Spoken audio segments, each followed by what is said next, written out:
dengan Ayu dimediasi oleh pihak kepolisian, misalnya seperti itu, di kantor kepolisian.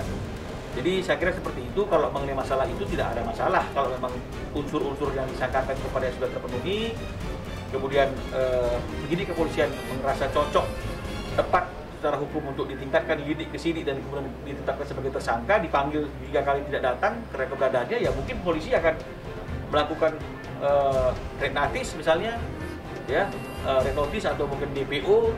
Tapi kan itu kan menjadi masalah baru. Jadi kalau saya rasa sih ya ini tergantung masalah sikap saja, yang nggak usah terlalu khawatir. Artinya kita juga nggak akan melakukan hal-hal yang tidak pantas, yang seharusnya kita lakukan terhadap siapapun yang melakukan perbuatan yang menghina klien kami. Saya kira seperti itu. Permintaan maaf dari langsung tanya ya? Enggak, hanya melalui video aja. Sedih sih pasti iya ya gitu, cuma ya makanya ini dia gitu, jalan satu-satunya gitu. Saya harus bergerak gitu, saya harus maju gitu, dan harus tetap jalanin proses hukum ini gitu, karena buat saya kalau enggak semakin lama mungkin akan semakin parah gitu. Apalagi kan saya juga mikirin masa depannya Bilqis gitu, kedepannya akan seperti apa gitu. Jadi ya saya memang harus ngelakuin ini dari sekarang. Ya orang tua siapa sih yang pengen anaknya disakitin gitu. Sama gitu halnya dengan ayah ibu ke saya gitu. Mereka sakit hati saya diginiin. Begitupun saya punya anak gitu. Saya juga bisa merasakan apa yang orang tua saya rasakan gitu. Ketika anak saya diperlakukan seperti ini, saya pun akan maju gitu. Sama halnya dengan ayah sama ibu. Jadi mereka support apa yang saya lakuin sekarang. Jadi yang perlu digarisbawahi, bagi orang tua kita, sebuah apapun kita tetap adalah anak bagi dia. Jadi kalau misalnya ada hal-hal yang menurut dia itu tidak pantas kita terima sebagai seorang anak, pasti orang itu otomatis kontak. Sama yang seperti yang dialami oleh Ayu, walaupun Ayu sudah punya anak, tapi tetap saja di matanya orang tua Ayu adalah anaknya yang sedang teraniaya dan terjolimi. Jadi mari kita melihatnya dari kacamata seperti itu, jangan melihat dari kacamata yang lain. Karena kalau kita melihat dari kacamata yang lain, maka tidak akan ketemu frekuensinya dan akan selalu terjadi perbedaan pendapat dan pandangan. Saya kira seperti itu. Karena semakin kesini Bilqisnya juga makin ke bawah-bawah banget gitu. Kalau dulu mungkin cuma sayanya aja gitu kan. Kalau saya kan ya walaupun ya mungkin kadang ada rasa kesel, ada rasa pengen lapor dan lain-lain, cuma kan masih saya tahan karena saya tahu konsekuensi saya sebagai seorang artis gitu. Cuma kok semakin kesini anak saya tuh semakin dibawa-bawa, sedangkan dia kan nggak ada sangkut pautnya dengan saya. Itu sih yang bikin saya kayaknya nggak bisa nih kalau saya diam aja. Dan juga fans-fans saya juga banyak yang support gitu, kasih saya informasi dan lain-lain. Saya harus maju bergerak karena mungkin memang ini emang udah keterlaluan, makanya saya bisa mengambil jalan seperti itu. Kalau berdampak sih pasti iya ya, tapi ya alhamdulillahnya di luar sana masih banyak banget orang-orang yang selalu support dan kasih saya semangat gitu. Jadi alhamdulillah sampai detik ini pun saya masih bisa bertahan di posisi sekarang gitu. Dan banyak banget kayak support terutama dari orang tua gitu, ayah sama ibu yang selalu ada buat saya gitu. Jadi saya ngerasa ya udah, kenapa saya harus down gitu. Saya harus tetap bangkit dan saya harus tetap lanjutin ini semua karena ini untuk kebaikan masa depan anak saya dan keluarga saya. Masih ada jalan juga, masih ada yang komunitas sembarangan. Iya. Saya lanjut masalah petisi ya. Iya. Jadi petisi itu kan kalau secara hukum kan adalah pernyataan ya dari masyarakat atau sekelompok orang kepada penguasa, orang yang berkuasa untuk sesuatu hal yang dianggap mengganggu ketertiban masyarakat ya. Jadi saya aneh sekali kalau misalnya kemudian ada sekelompok orang yang membuat petisi meminta Ayu diboikot ya di televisi gitu misalnya. Pertanyaannya, salah Ayu apa? Apa yang dibuat oleh Ayu? Nggak ada. Dia sedang berjuang untuk nama baiknya, dia berjuang untuk anaknya. Orang tua Ayu juga ketika ingin bertemu dengan pelaku itu juga niatnya juga adalah ingin mengklarifikasi dan juga berjuang untuk membela kepentingan anaknya. Masa sih masyarakat kita sedemikian naifnya sehingga kita mengeluarkan petisi untuk memberikan orang yang sedang berjuang untuk nama baiknya, yang sedang berjuang untuk mempertahankan harga dirinya. Ini menjadi satu hal yang aneh ya. Dan untungnya saya kira pihak-pihak yang berkepentingan dan terkait dengan masalah pekerjaan Ayu mungkin melihatnya juga secara bijak ya, jadi tidak terpengaruh dengan apa yang disebut petisi. Nah, hanya saja banyak orang yang nggak tahu menahu, akhirnya ikut-ikutan, keren juga ya ada petisi, akhirnya ikut-ikut mendukung petisi tersebut.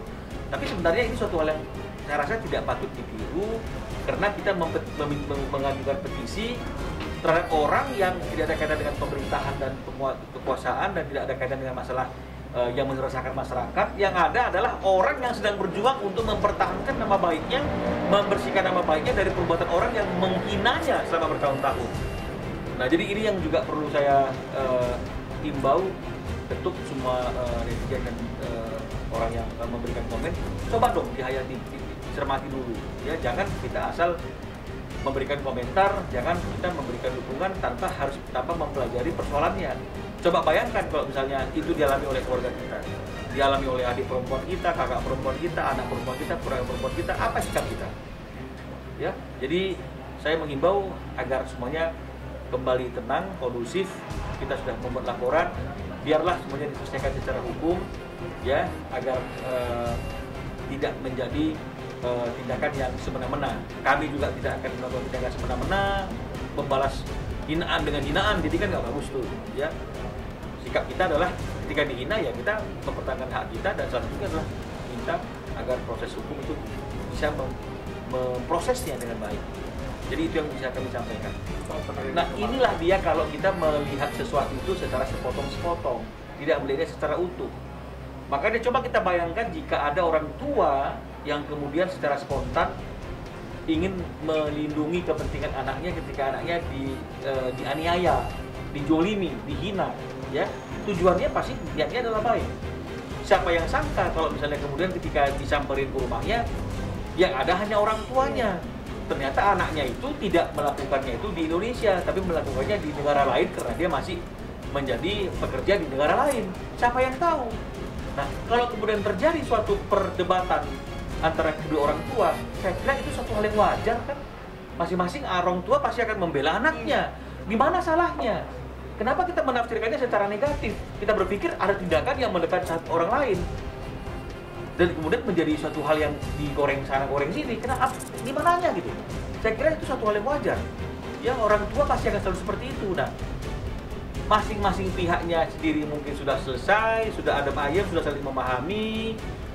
Masyarakatnya justru yang tetap heboh, tetap panas.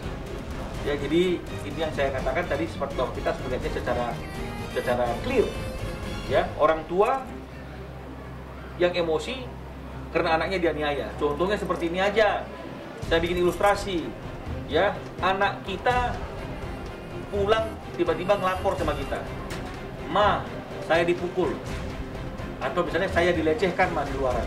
Anaknya pulang nangis.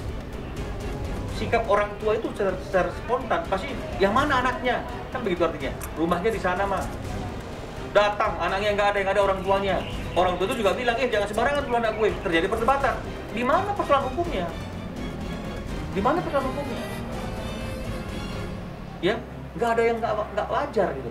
Yang nggak wajar itu adalah ketika ada orang secara konsisten bertahun-tahun akunnya hanya menghina kita. Nah, ini yang benar, ini yang perlu dipersoalkan. Bertahun-tahun loh, bukan sehari dua hari, dan konsisten. Hinanya menghina kita terus, anak kita dihina, semua dihina, kita apapun dikomentari yang negatif. Ya, sujon kan bertanya kan, kayak Eropa, emangnya bisa kayak Eropa? Pasti karena kenapa harus negatif thinking gitu? Ini yang salah sebenarnya, bukan ketika orang tua datang nyamperin, itu yang menjadi persoalan. Jadi tolong kita persempit dan perkecil persoalan. Jadi persoalan itu jangan kemudian dibesar-besarkan. Semua pasti ada solusinya. Semua pasti ada jalan baik terbaiknya. Tapi yang paling penting, tidak akan terjadi hal-hal yang seperti itu kalau tidak ada perbuatan akun Gundi Empang yang menghina Ayu Bilqis bertahun-tahun. Orang tua Ayu juga nggak akan datang ke Bojonegoro kalau tidak apa? Tidak ada akun Gundi Empang yang menghina-hina dia. Jadi jangan diambil sepenggalnya aja, kenapa datang? Kok datang? Kok bisa? Jangan ini yang dipersoalkan. Yang dipersoalkan, ada masalah apa dengan ini anak kok sampai bertahun-tahun isi akunnya cuma menghina Ayu dan anaknya? Itu menjadi persoalan menurut saya. Ya, jadi artinya marilah kita secara bijak untuk melihat semua persoalan secara proporsional. jangan juga melihatnya secara emosional. Saya kira seperti itu. Ya, betul setuju ya? Iya.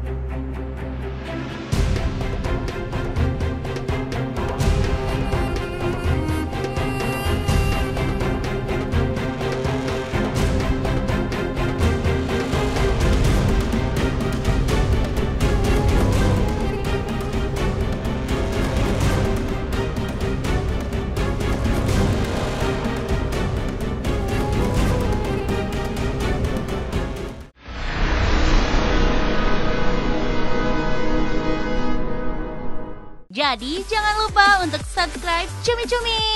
Ditekan ya tombol lonceng merahnya.